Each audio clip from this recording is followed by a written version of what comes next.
Hi everybody, it's Rachel here from Scrappy Happy on YouTube. I also go by the same name, Scrappy Happy, over on Instagram. Thank you so much for joining me. This video is a part of my series, spring video series of filling a Raskog cart with handmade 3D projects filled with handmade embellishments.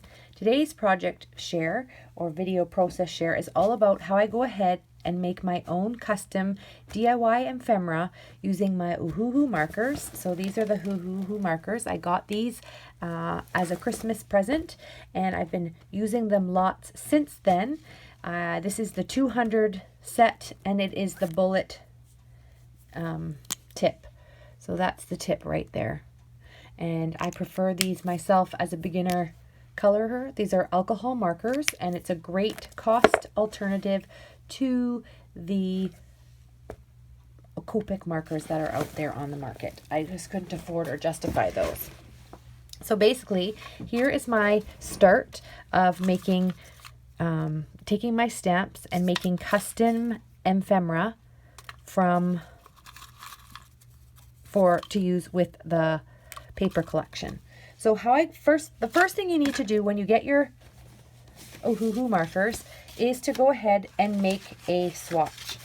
Now, when it was first suggested by me to do this by my friend Christian from Christian's Crafty Adventures, I was like, oh my gosh, this is a lot of work. So I think I got these for Christmas, and I think Christmas Day and then the next day, Boxing Day here in Canada, I went ahead and prepped this. So basically what this is Nina cardstock that I have gone ahead and scored at 1 inch many times this way and 1/2 inch going across this way. And then what I went ahead is I used the wedge side and I just swipe it and then put the exact number of marker beside it. And I've gone through and done it in order. And when you get your markers, I'll bring this over back here again. I organized them in order. So this is all 1 to sort of 27, 28. Here's all the blues. And the way it's all coordinated, it all sort of fits. So then when I put them back, it coordinates with my swatch. So I don't lose any of my 200 markers. So when you look at this here of all these beautiful colors, it can be like, whoa, wait a minute, this is really overwhelming.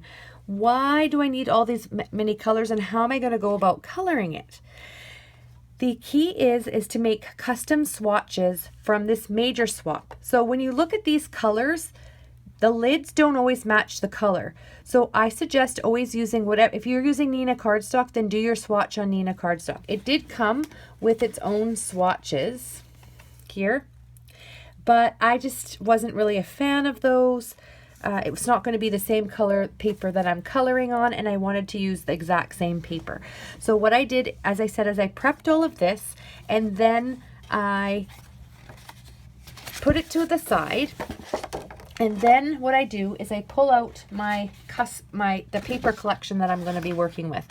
So this spring series, I'm using what's left of the Blossoms and Butterflies paper stack by Die Cuts with a View. This is a very old paper collection and it's beautiful and fun and full of spring. So this is the one I'm using. So what I did is then I pull this out and I go ahead and make custom swatches. So far I have done a Valentine's Day one, and this was to go with a Michael's paper collection, Love and Devotion. I have prepped one here to turn this into hair color combinations for doing two-tone hair colors. I'm not there yet. And then this one is for spring and it's Blossoms and Butterflies. So basically what I do is I take my big swatch and I use that to help pull out colors that I'm going to want to use for that matches my collection. So that way you can take any stamp that you like and have and color it to customize it to fit this paper collection. So I pull that aside because, again, looking at those 200 markers where you're trying to color is absolutely overwhelming. So you definitely want to do this if you plan on using your markers well. So what I did is I pulled out, I look at the colors in all the paper collections. This one here was actually a paper that I really relied on to help with all the colors. And then you can see I pulled the pinks, the yellows, the oranges, the greens, all the blues, all got pulled from this paper pad. So now I only have 20 markers to work with and color with. Then it's so much easier and less overwhelming to work with. Then you can see I've gone ahead and stamped a whole bunch of my gnome stamps. This is a gnome themed project. And then I can have all my markers here on my desk ready to go. I think I'm missing, oh, that one fell, and I think I'm missing one. It's here. So here's all 20 markers that I'm using, including the blender. I have the 0 as the blender, and I have all these colors that I'm working with to color my gnome, my stamped images. So I think what I'm going to do first is I'm going to do some toadstools here. So I'll just put this in the camera frame here. So these are some toadstools. And I'm just going to go and color the toadstool.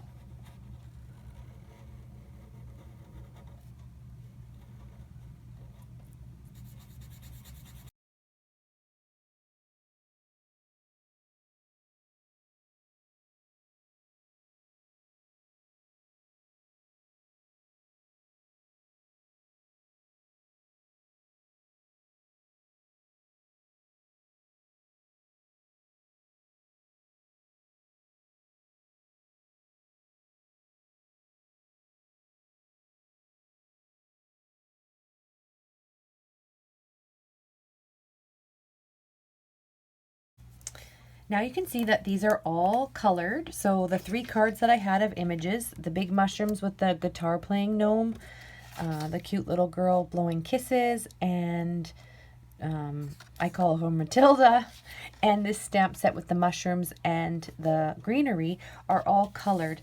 The last step to finish off your ephemera, make it have a little bit more depth, is you use something called a Jelly Roll Sakura marker in white. It's a jelly roll, and it's best to get it in size 10. And what you just do is you can do some highlights. It's best to do it once the ink has dried. So this is after you have colored. You get much better coverage for all of that. So what you can see I'm doing is just doing some highlights on the mushrooms, and it just gives it a little bit more depth and interest to look at.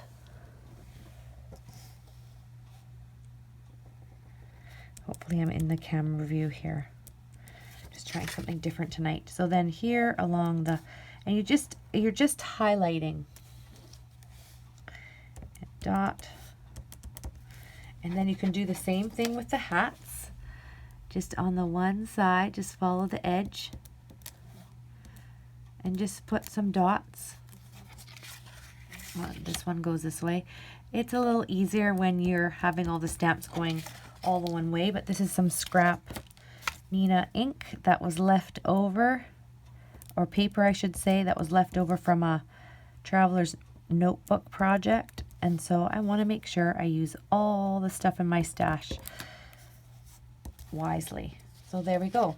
Doesn't that just add a little bit more depth and interest when you're coloring? So the same thing with these mushrooms. Zoom in a little bit. Do the highlight and then the dots. Highlight, highlight, highlight, highlight, highlight, dot. There we go, and just dot. Okay, and do the same thing over here. Just follow it along. Groups of 3. Just makes it really interesting when you are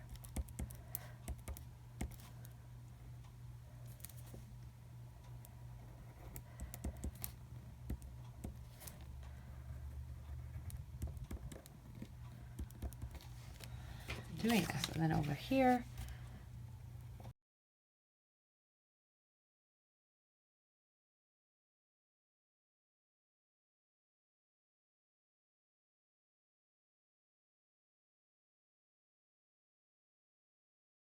Yes, with these, just adding some dots. I think it would be too tricky to do the highlighting, so I'll just add some dots.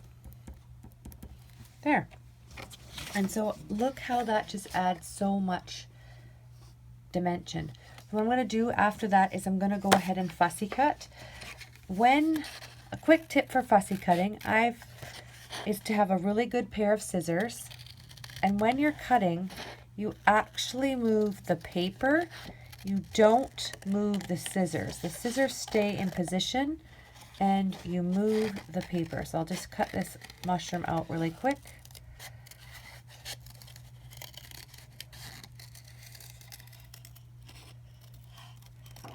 And there we go.